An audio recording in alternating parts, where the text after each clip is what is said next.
গোলাপকে যে ভালো না বাসে সে মানুষকে খুন করতে পারে। দর্শক, সেই গোলাপের কিন্তু স্বর্গরাজ্য যেটি সাভারের গোলাপ গ্রাম, সেই গোলাপ গ্রামে আমি আজকে এখন রয়েছি এবং আজকে কিন্তু এই বন্ধের দিনে কিন্তু এই সাভারের গোলাপ গ্রামে কিন্তু বাংলাদেশের বিভিন্ন স্থান থেকে এখানে যারা দর্শনার্থী তারা আসছেন এবং তারা এখানে এই গোলাপ গ্রামে তারা ঘুরছেন, কেউ ফুল কিনছেন এবং কেউ কেউ এখান থেকে ফুল নিয়ে যাচ্ছে বাড়িতে, পরিবার পরিজন নিয়ে সেই গোলাপ গ্রামে তারা আসছেন। দেখতে পাচ্ছেন সেই গোলাপ গ্রামে কিন্তু এখন সেই আজকের যে একেবারে থকে থকে যে গোলাপ সেগুলো ফুটে রয়েছে এবং মনে হচ্ছে যেন আসলে গোলাপের এটি রাজ্য।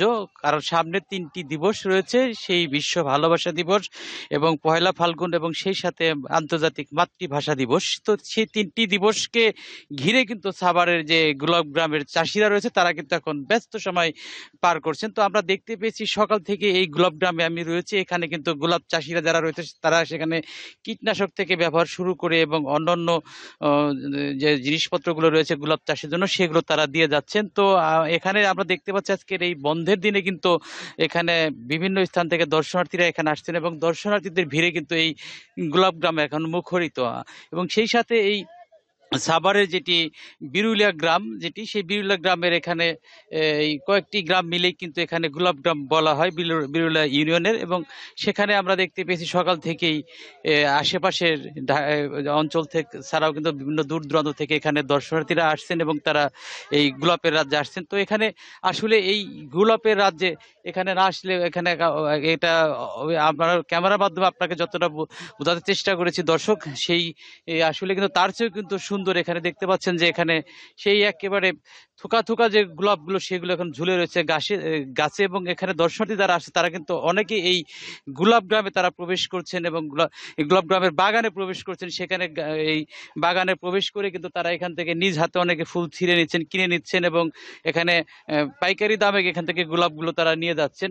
এবং আজকে আমরা সকালবেলা এখানে দেখতে পেয়েছি এখানে এই গোলাপ গ্রামের পাশে যে এখানে যে দোকানগুলো রয়েছে সেখানে কিন্তু গোলাপ সাজিয়ে রাখছেন যারা এখানে দোকানিরা রয়েছে। এবং সেই সাথে এখানে বিকালে কিন্তু এই গোলাপ গ্রাম থেকে এখানে যে একটি গোলাপের হাট রয়েছে সেখানেও কিন্তু গোলাপ এখান থেকে এই ঢাকা শহরে বিভিন্ন স্থানে চলে যায়। তো এখানে আমি দেখতে পাচ্ছি এই যে বাগানটি আপনাকে দেখালাম, সেই বাগানের যিনি মালিক রয়েছে তিনি কিন্তু এখন ব্যস্ত সময় পার করছেন। আমি তার কাছ থেকে এই গোলাপ তার ব্যস্ততা সম্পর্কে যদি একটু জানবো, তো আপনাদের এবার এখন ব্যস্ততা কেমন? আমাদের এই যে দেখেন না দর্শনার্থী কিরকম জমা রয়েছে। অন্য হানে বলে গোলাপ পছন্দ হয় না, খালি বলে আমার বাগানে গোলাপই সবার পছন্দ হয়। মানে ভালোর মধ্যে মন্দর মধ্যে একটা আছে জিনিস আছে না, ইনশাল্লাহ হে ভালোটা আমার কাছে ইনশাল্লাহ আপনাকে দোয়া আছে আমার কাছে।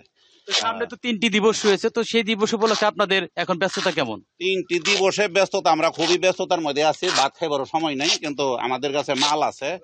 ইনশাল্লাহ ঠান্ডা করে দিয়ে পারবো, গোলাপ পর্যাপ্ত পরিমাণ আছে। কেউ যদি কম দামে নিতে চায়, কম দামের গোলাপ আমার কাছে আছে, বেশি দামের গোলাপও আছে, যেটার যেরকম কোয়ালিটি সেরকম দাম।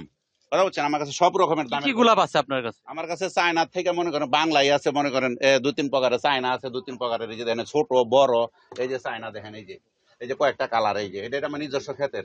লাল আছে, শেড পিন আছে, ওই যে এই হলুদ আছে, এখানে বিভিন্ন কালার আছে। কথা বলছেন, আমি দিতে পারবো, আমার বাগানেই আছে।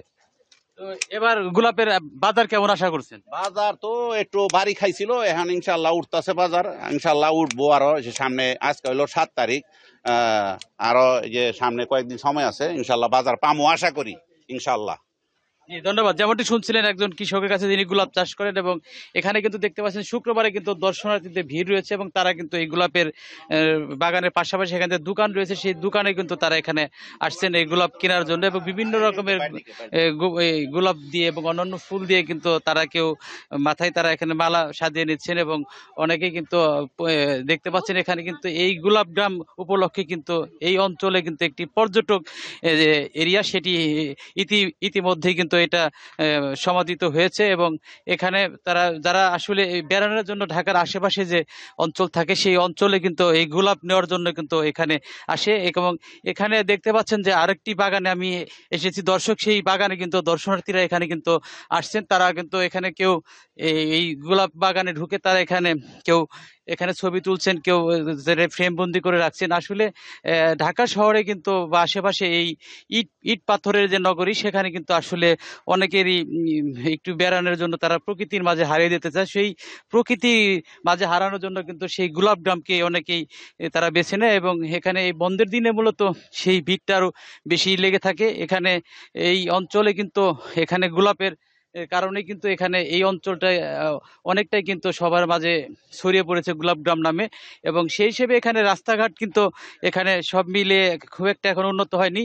তো এখানে দেখতে পাচ্ছেন অনেকেই কিন্তু সেই নিজ হাতে দেখে গোলাপ তারা কেটে নিচ্ছেন বাগান থেকে।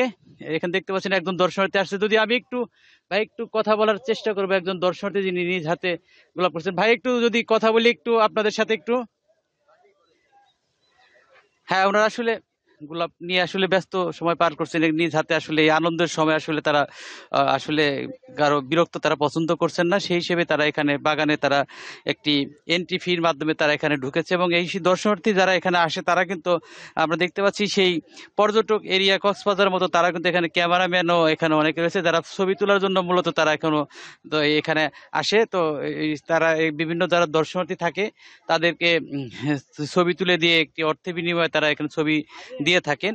তো এখানে আসলে আমরা দেখতে পেয়েছি এই গোলাপগ্রাম উপলক্ষে কিন্তু এখানে অনেকগুলো এখানে বাণিজ্যিক যে একটি এরিয়া সেটি ইতিমধ্যেই প্রতিষ্ঠিত হয়েছে। এখানে অনেকগুলো গোলাপের দোকান রয়েছে এবং অনেকগুলো এখানে রেস্টুরেন্টও রয়েছে। এবং যদিও এখানে যোগাযোগের ব্যবস্থাটা একটু এখনো অনুন্নত রয়েছে, সব মিলিয়ে আসলে আজকে এই বন্ধের দিনে আপনাদের জানাতে চেষ্টা করেছিলাম সাভারের গোলাপগ্রামের চিত্র। তো এই ছিল আমার কাছ থেকে এই সর্বশেষ।